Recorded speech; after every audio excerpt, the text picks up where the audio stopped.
If you ever look at old American truck photos from the 1960s or 70s, you'll probably notice something interesting. Many of the trucks had flat noses. The cab sat right on top of the engine, with almost no hood in front. These were the Cabover engine trucks, or COEs for short. You'd see them hauling freight across the country, squeezing into tight city streets and dominating the highways. But today, in the US, they've all but disappeared. Modern American trucks look completely different, with their long-nosed designs, massive hoods, and spacious sleepers. So what happened? Why did America stop making Cabover trucks? Let's take a closer look at how Cabover trucks came to dominate American roads, and why, seemingly overnight, they were abandoned in favor of the long-nosed trucks we see today. First, what exactly is a Cabover truck? A Cabover engine truck, or COE, is a design where the driver sits above the engine with no front hood. The windshield is almost vertical, and the overall truck is much shorter than a conventional rig. This design offers excellent visibility, a shorter wheelbase, and tighter turning radius, which makes it ideal for narrow roads and urban deliveries. But while COEs are efficient in tight spaces, they come with trade-offs, and those trade-offs became too costly in the American trucking world. Back in the 1950s through the early 1980s, Cabover trucks were everywhere in the US. The main reason? Length laws. During that time, federal regulations limited the total length of trucks and trailers combined. Not just the trailer, but the entire rig from bumper to bumper. That meant if your truck had a long nose, your trailer had to be shorter. But trucking is all about cargo, and every inch of trailer space meant more goods transported and more money earned. So to maximize trailer length, companies started using Cabover trucks. By putting the engine under the cab and shortening the front of the truck, you could legally pull a longer trailer without breaking the total length limit. In other words, COEs were a regulatory workaround. They gave trucking companies more space for freight without needing longer permits. So, for decades, Cabovers ruled the highways. Brands like Freightliner, International, Kenworth, Peterbilt, and Mack all made iconic COE models. They were loud, powerful, and everywhere. So, what changed? By the mid-1980s, something big happened. Federal length laws were revised. The Surface Transportation Assistance Act of 1982 allowed longer trailers up to 53 feet without considering the length of the tractor. In other words, only the trailer was regulated, not the whole vehicle. Suddenly, trucking companies no longer had to worry about fitting everything into a tight overall length. That meant long-nosed conventional trucks became viable, even with full-length trailers. And just like that, the biggest advantage Cabovers had disappeared. But it wasn't just about legal limits.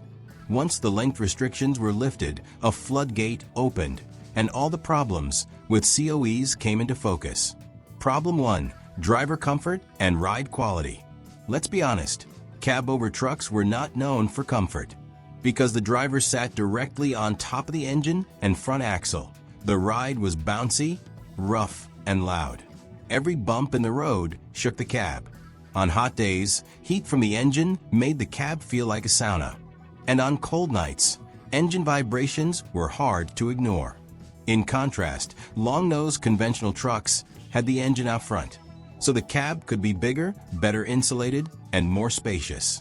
That meant smoother ride, quieter cabin, larger sleeper berths, more comfortable living space for long-haul drivers.